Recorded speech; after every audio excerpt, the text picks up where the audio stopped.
Pour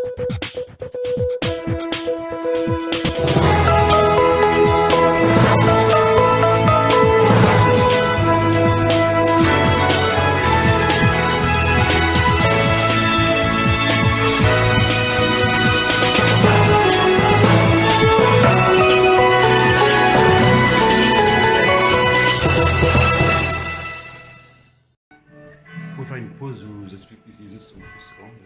Là, vous voyez cet espace-là, c'est là où on va aménager un grand terrain de football avec tout ce qu'il faut pour que les élèves puissent faire non seulement du sport, de l'athlétisme, tout. Et tout ça, c'est compris dans le projet.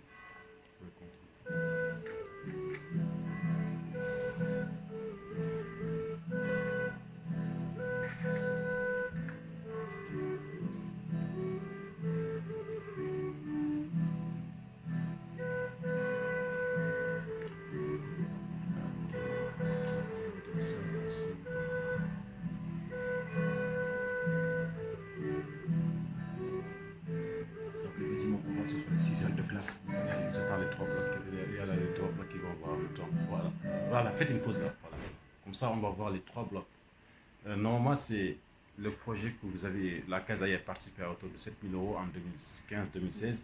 C'était la construction de 6 salles de classe. Donc, on voit, c'est trois blocs de 2 salles de classe. Donc, elles sont là. Donc, en fait, quand on construisait ces 6 salles de classe-là, en ce moment-là, il n'y avait pas l'électricité. Donc, normalement, on aurait quand même dû, dans le budget prévisionnel, prévoir l'installation électrique interne.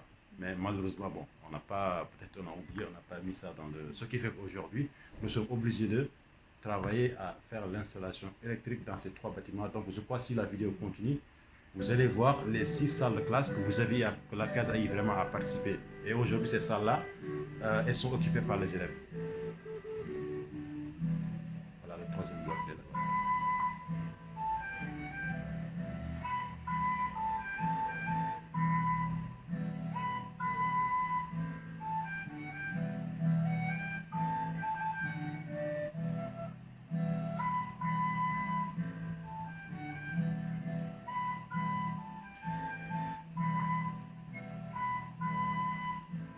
Voilà, si vous pouvez faire la pause, c'est bon. Voilà, c'est fini. Voilà, on revient sur la présentation. Donc, voilà, donc la prochaine diapo, donc on vous fait un petit historique de la coopération avec la CASA. C'est voilà, donc l'historique de la coopération. En 2007, nous avons fait un centre de santé communautaire. La CASA nous a accompagnés financièrement. On a acheminé à Dantiali un conteneur de 40 pieds avec du matériel scolaire, du matériel médical, les lampadaires. C'était vraiment un grand conteneur. Et c'était un projet de 3 infirmières des CHI de Rouen, avec notamment Marine, qui était déjà partie à Dantiali, je crois, il y a 10 ans avant. Et elles sont parties là-bas et ils ont fait un projet humanitaire au centre de santé de Dantiali. Ils ont participé aux soins. Ils ont vraiment... C'était bien passé leur projet humanitaire. Et en 2014, c'est la mise en place d'un grand projet eau et assainissement. Ce projet-là, s'il a eu à voir le jour, c'est suite à la visite. Bon, je n'ai pas eu le temps de le mettre dans l'historique de coopération parce que le 28 février 2011, le maire de la ville de Val-d'Oreille, Marc Benjamin, accompagné d'une forte délégation, ils sont rendus à Dantiali pour l'inauguration. Il y avait la présence aussi l'inauguration du centre de santé. L'inauguration du centre. Symbolique. Voilà, symbolique. Bien vrai qu'il fonctionnait depuis 2008, mais il a été quand même inauguré officiellement le 28 février 2011. Donc 2011, il y a eu la présence du ministre de l'Éducation nationale du Sénégal et des autorités. Bon, et ce jour-là, quand le maire a pris la parole, ils ont dit qu'il faut qu'on franchisse une nouvelle étape dans la coopération.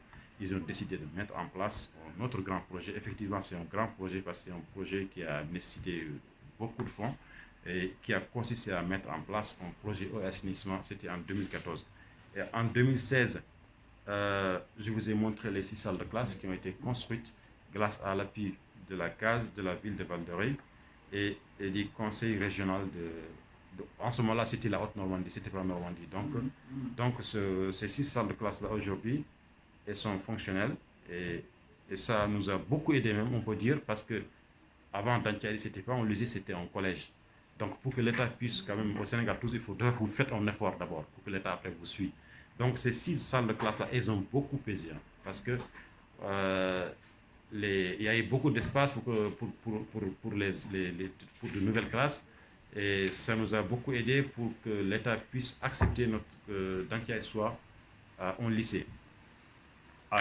Ici en France, bon, en fait, aussi, je n'ai pas tout marqué, j'ai juste marqué les projets les plus importants, mais il y en a eu plein. Parce que depuis 1997 jusqu'à presque 2007, chaque année, il y a des jeunes de la ville de Val-d'Oreille qui vont à Dantiari pour des projets humanitaires. Ici en France, l'ARDF est très active aussi. À Val-d'Oreille, nous participons chaque année aux fêtes comme le fête nationale, le 14 juillet, le 11 novembre, les fêtes de la ville, voilà. Et également de façon régulière aussi, on participe avec vous à voilà, la semaine de la solidarité internationale, tout le troisième samedi du mois de novembre. C'est avec la CASE. Cette année aussi, je crois que ça devrait être vraiment aussi le cas, on espère. J'ai mis ça aussi. On a un projet, on en a parlé avec M. Jitou, le président de la RDF, M. Abbas Diallo, de se rendre avec la délégation qui ira à Bouyikon, je crois, au mois de novembre. Nous, de notre côté, on a déjà acté ça. Donc, on ne sait pas s'il y a des nouveautés. Donc, nous, on est prêts pour ça. Le président, il a donné son accord. On sait aussi qu'en allant là-bas, peut-être aussi que on sait que les Béninois, ils sont très forts aussi dans certains projets. Peut-être ça pourra nous aider de voir comment ça fonctionne pour aussi peut-être amener ça à Dantiari, quoi, comment ils ont fait. En fait, cette partie-là, je laisse à M. Salif Anne qui va s'en occuper, la partie justification du projet. Donc, si on regarde la situation actuelle, donc vous avez vu la vidéo et les photos. Donc on a un collège et un collège-lycée qui est sans électricité. Donc on a sans électricité, donc ni à l'intérieur ni à l'extérieur, parce que le collège est éloigné, il est à plus d'1 kilomètre du village de Dantiari. Ensuite, on n'a pas d'ordinateur et de matériel informatique disponible pour l'enseignement des élèves et également pour des représentations théâtrales qui peuvent avoir lieu et qu'aujourd'hui on ne peut pas faire ailleurs pour pouvoir notamment donner des cours du soir ou autres pour les élèves. Pour les élèves. Ce qu'on souhaite également, c'est pouvoir avoir du matériel informatique disponible pour l'enseignement des élèves, pour des représentations théâtrales et également pour des réunions avec le corps enseignant et les parents d'élèves, et mettre à disposition donc un terrain de sport pour toutes les activités sportives et également une dotation en matériel sportif. Donc par rapport au budget, donc c'est un budget global de 44 210 euros. Comme vous l'expliquez, l'État du Sénégal a déjà validé, donc, et on a déjà obtenu le financement de 27 500 euros, donc qui est le transformateur et le raccordement jusqu'à l'entrée du lycée. Ensuite, on sollicite une subvention auprès de la région Normandie de 4 000 euros, et donc le dossier est en cours. On sollicite auprès de vous une subvention de 7 000 euros. L'ARDF va subventionner le projet à hauteur de 1 710 euros. Et nous avons la ville de Val-d'Oreille qui a déjà validé il y a un mois la subvention de 4 000 euros pour le projet.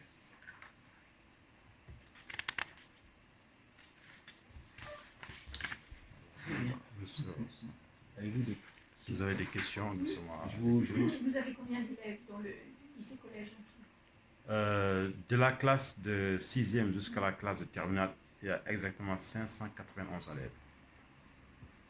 Voilà, sachant que c'est cette année quand même qu'ils ont à la fois une terminale S et une terminale L. Voilà. Donc cette année, tout est complet. Le corps enseignant, bon, je sais que tous les professeurs sont au complet aussi. Il y a les matières comme les mathématiques, les SVT, le français, le sport. Bah, je ne sais pas tout, mais je suis en contact régulièrement avec le proviseur et on sait que c'est de loin quand même par rapport aux années à l'année dernière, il y a 2 ans, mais cette année, tout est au complet. Le seul problème vraiment qui nous préoccupe, c'est l'électricité. Après, voilà. Vous parliez tout à l'heure par rapport, vous avez posé la question par rapport aux enfants. Aujourd'hui, il y a un collège et un lycée qui se trouvent à quelques kilomètres du village, à 10 ou 15 kilomètres.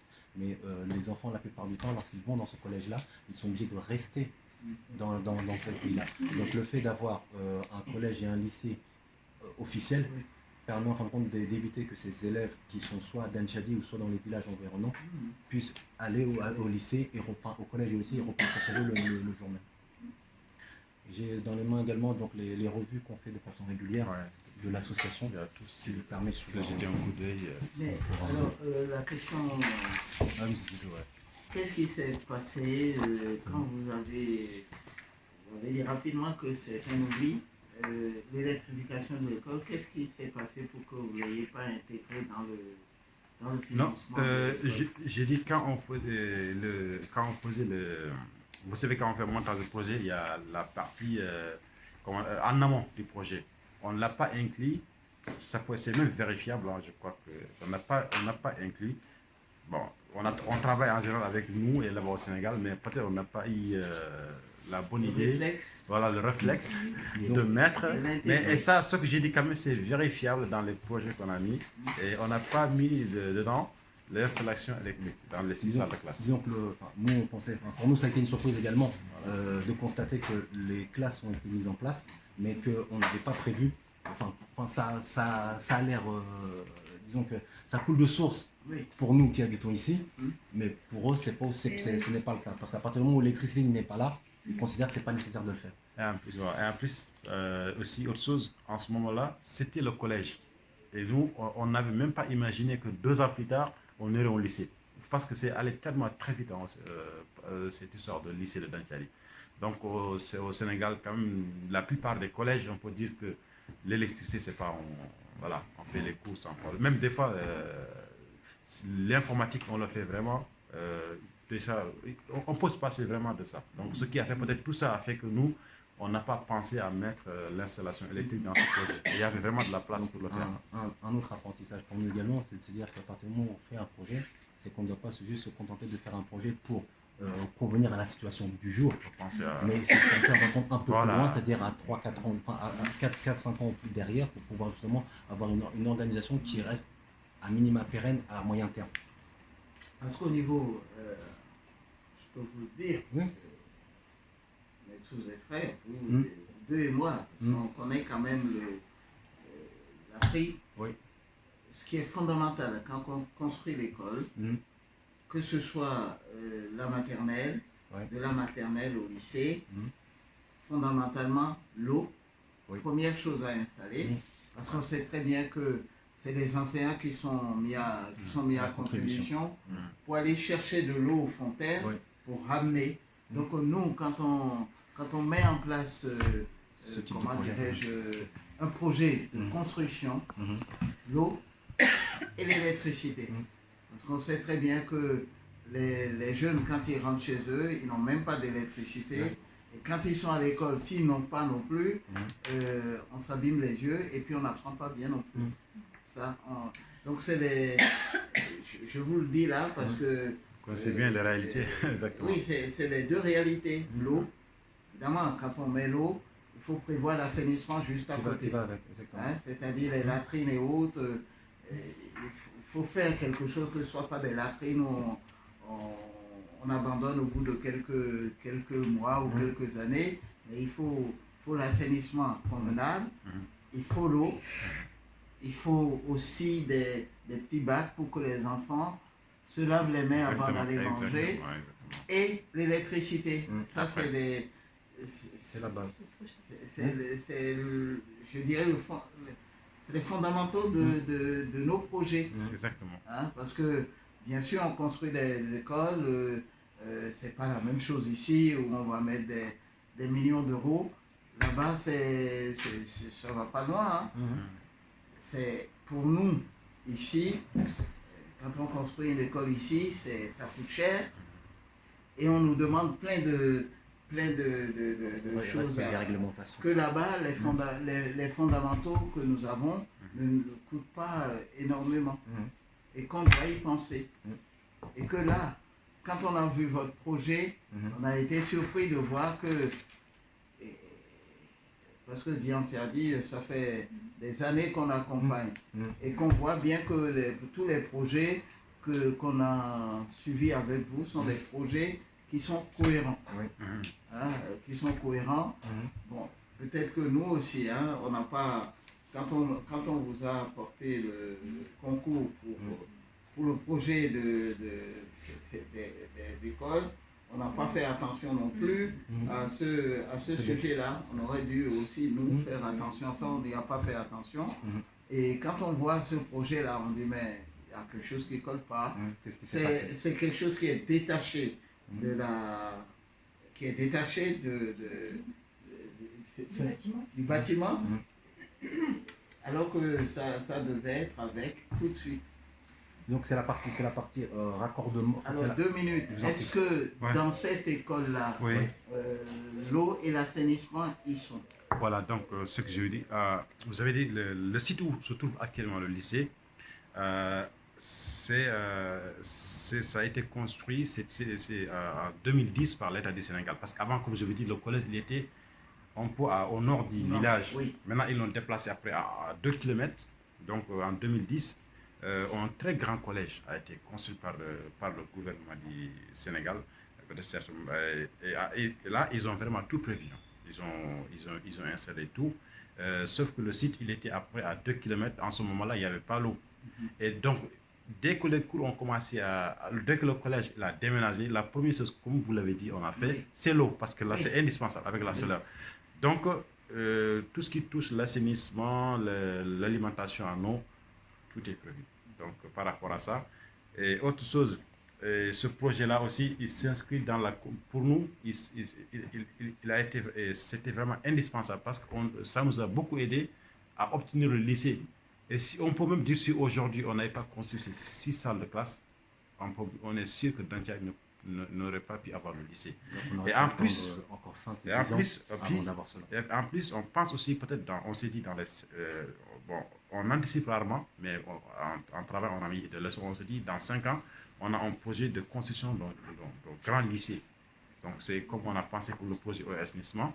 Donc, tout ça là, quand les partenaires voient notre acquis et notre expérience, tout ça là, ça peut nous aider. Donc, ces projets-là, c'est une suite vraiment logique. C'est un peu nous, ça s'inscrit dans la cohérence des actions. Donc, si vous voyez avec le collège, tout ça là, et dans 5 ans, tout ça là, ce qu'on va faire, c'est un peu, ça peut aider quoi.